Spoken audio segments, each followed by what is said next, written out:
Hi, it's Katrina. Number 10. The Jewel of Seren. In 1976, a tractor was removing dirt from a seemingly empty field in El Salvador when suddenly it revealed the remains of a house. But this wasn't a modern house, it was ancient. Payson Sheets from the University of Colorado was called in to investigate. He soon came to the conclusion that the tractor had uncovered a lost Maya village of unimaginable proportions. Excavations began in 1988 and have continued ever since. So far, archaeologists have revealed over 70 buildings from a long-lost village that flourished over 1,000 years ago. Joya de Seren is amazing because it offers some of the most distant proof of the Maya civilization in Central America. We know many of their most impressive cities were in southern Mexico and northern Guatemala, but it's rare to find a Maya settlement in El Salvador. This discovery proves just how widespread these people really were. The village was likely settled around the year 200 AD. It then flourished on the outskirts of the Maya civilization as a kind of backwoods agricultural community. These people would have been far away from the political turmoil happening at sites like Tikal and Chichen Itza. They may have even survived the collapse of the Maya Empire if it wasn't for what happened in 600 AD. Because the farming village was built in the shadow of the Loma Caldera volcano, an unexpected eruption buried it in ash. The whole village was subsequently lost for 1,400 years until it was rediscovered in 1976. Number 9. The Face of Harakbut. The Face of Harakbut is a strange geological feature that nobody can seem to figure out.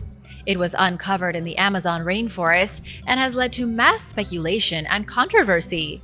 It seems to be a face carved into the side of a solid stone cliff, but it could just be a rock that looks like a person's face. The discovery was made in 2014 in the Harakbut Reserve, deep in the Peruvian jungle. According to the local indigenous people, the face has always been there. For generations, natives have heard stories from their elders going back centuries of megalithic faces carved into the stone throughout the jungle. The biggest problem was that until recently, nobody knew where the faces were hiding. The large stone-carved features were more myth than anything, at least until one of them was physically found. The face of Harakbut does look like a carved human face overlooking a waterfall, with clear views down into the jungle valley. It's about 26 feet tall and is totally covered in moss. It has a prominent brow, carved smooth as if by hand, and a sharp nose. But there are no clear markings from ancient tools, and no other evidence nearby of ancient activity. Either this thing is an old guardian of the jungle, or it's all just wishful thinking, seeing a face in the stone where there isn't one. What do you think? Let me know in the comments below. Number 8.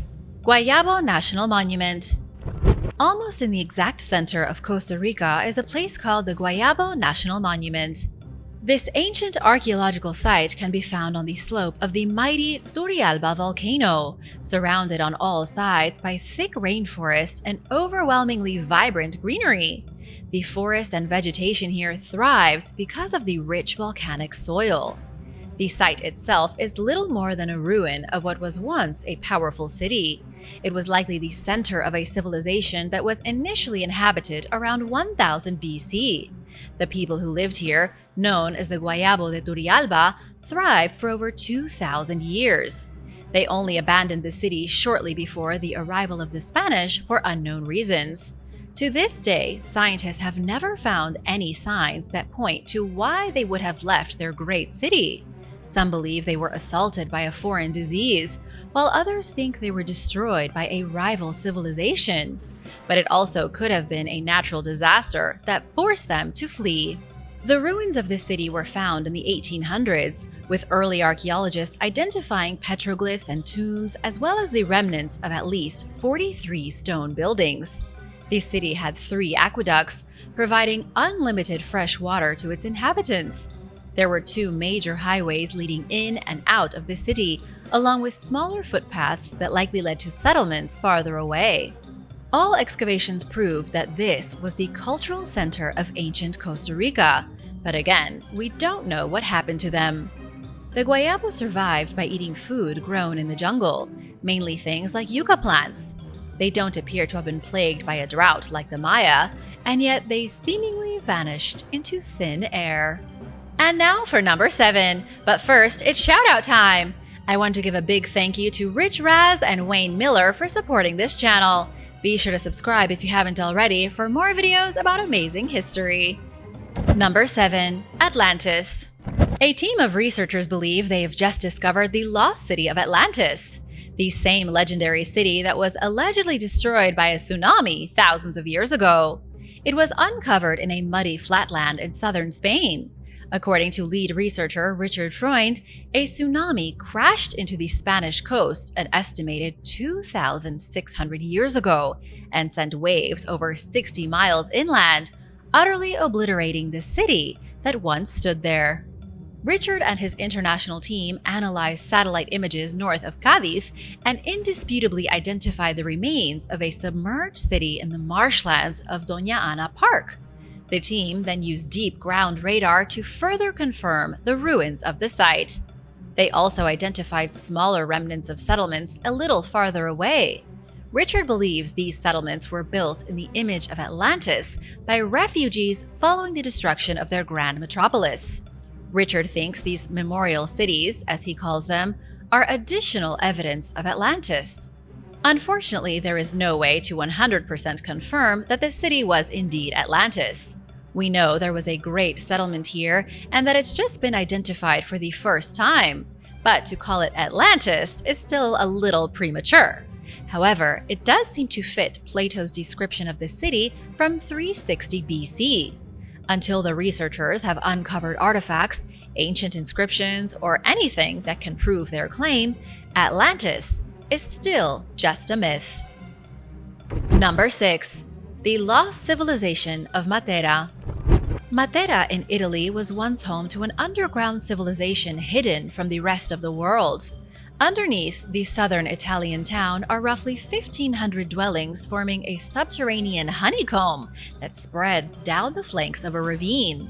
Archaeologists believe these underground burrows were first occupied by primitive hominids in the Paleolithic period, over 12,000 years ago during the Ice Age.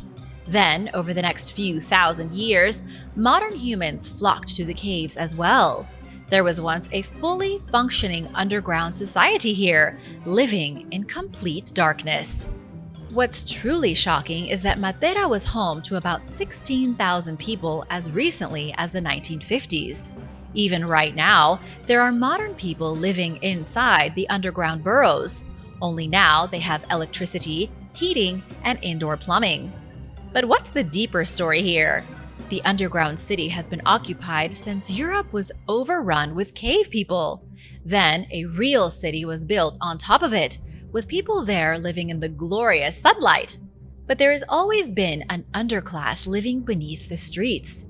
It was in the medieval era when Matera stopped being an ideal place to live and transformed into a hideout for people that were down on their luck. It became an underground civilization with people living in poverty. Peasants, criminals, and all kinds of undesirables retreated into the underground city and hid away from the rest of the world. It wasn't until the 1990s that the place began to transform. These days, the very caverns that were once inhabited by Paleolithic humans are now being rented on Airbnb.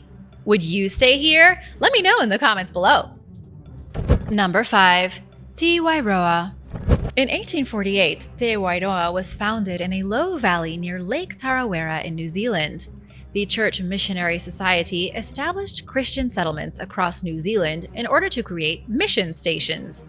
The town was founded by a man named Seymour Spencer after he was kicked out of a different village for making inappropriate advances toward young Maori girls. In other words, he wasn't the kind of guy you would want building a town for the church. However, he and his wife built the community with help from the locals. Shortly after, Spencer was once again kicked out of the town for inappropriately harassing the indigenous girls. Drama and controversy aside, Te Wairoa thrived as a community. It was built to look like a typical English village and became a tourist attraction in the 1860s. There were a pair of hotels here, as well as a blacksmith shop, and everything you would expect in a 19th century village at the edge of the world. But then, the volcano erupted.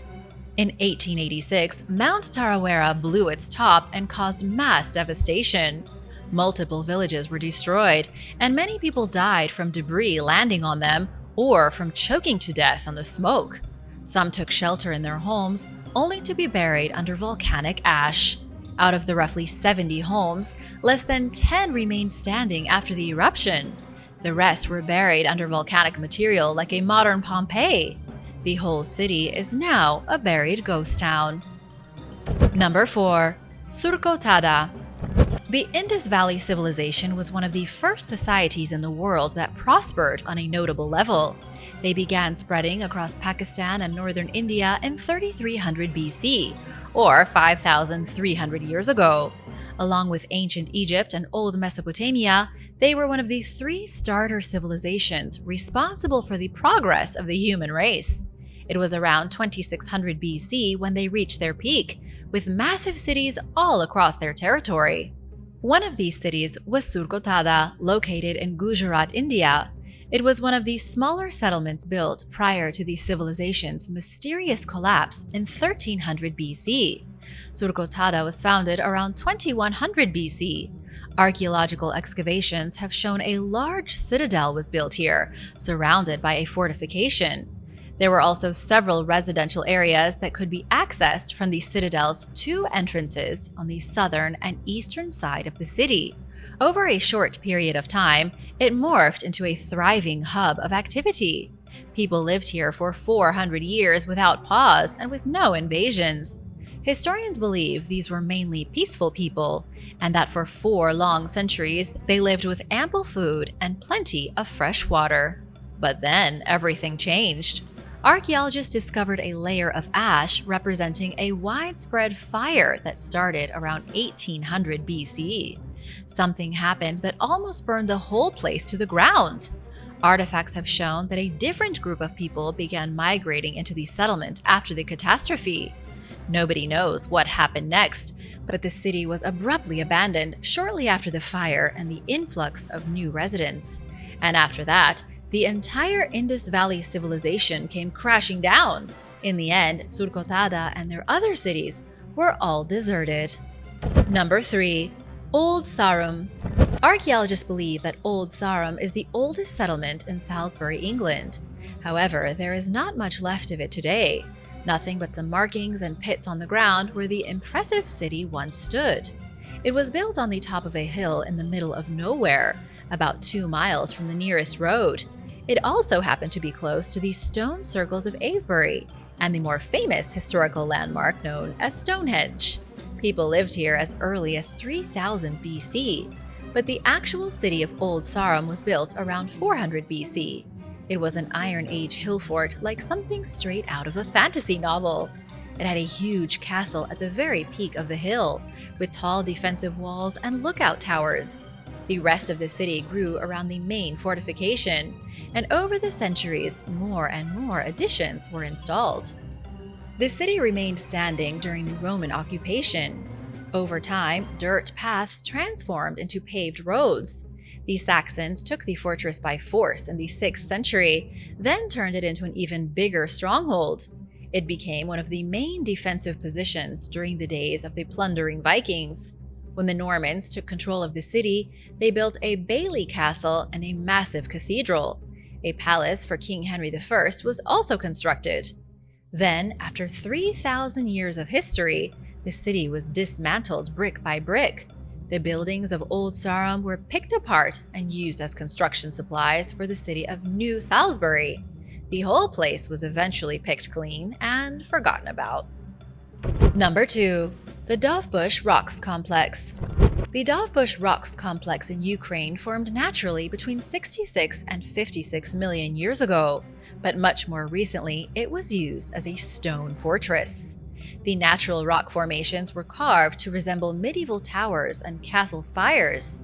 Archaeologists have found evidence of an ancient monastery, potentially inhabited by a community of Eastern Christian monks in the medieval era. However, evidence has also been found that the site was used long before that as a natural castle by a mysterious tribe. The remains of a defensive moat were also discovered, showing the whole complex was once surrounded by a deep channel of water. Sadly, there hasn't been much archaeological research done at the Dovebush Rocks complex. Nobody knows if it was occupied in the prehistoric days by cave people, or if the fortifications were carved out of the rock in the 13th century. Some experts have suggested it was used as a refuge for people fleeing the Mongol invasion of the 1200s. Then, in the 18th century, the complex was utilized by legendary folk hero Oleksandr Dovbush. He was like the Ukrainian version of Robin Hood, who stole from the rich and gave to the peasants. Number 1. Yorkshire's Lost Atlantis. Archaeologists believe they are closer than they have ever been to discovering the lost medieval town in England. The town is sometimes referred to as Yorkshire's Atlantis. The reason it's been so tough to find is because it's hiding under the water. The town's real name is Ravensthorpe, and it flourished on the eastern coast of England in the Middle Ages. Daniel Parsons, a professor from the University of Hull, says at least 400 households were in the city. This was a fairly large settlement with its own economy and its own history. It had a seawall to prevent flooding and a harbor to promote trade. It also had a prison for criminals and a bustling marketplace.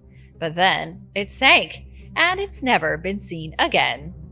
We know the city existed because there are historical records of it. It was founded around 1235, but the spot chosen for its construction wasn't great. The whole settlement was built on a sandbar on the northern banks of the Humber River. Within just 100 years, the coastline began to erode. Seaside buildings started falling into the water. The town flooded annually, and eventually the whole thing was submerged. Researchers believe a major storm hit Ravensthorpe in 1362, and nothing was left of it afterward. While the city hasn't been discovered yet, archaeologists believe they are getting close. They were looking for its submerged ruins in November of 2021, but they didn't find anything. However, they have narrowed down the area where it could be located. They now believe it's hiding underneath an estuary near the Humber River and hope to find it soon. Thanks for watching! Which lost ancient place interested you the most? Which one would you like to learn more about? Let me know in the comments below, and remember to subscribe if you haven't already. Come back soon. Bye!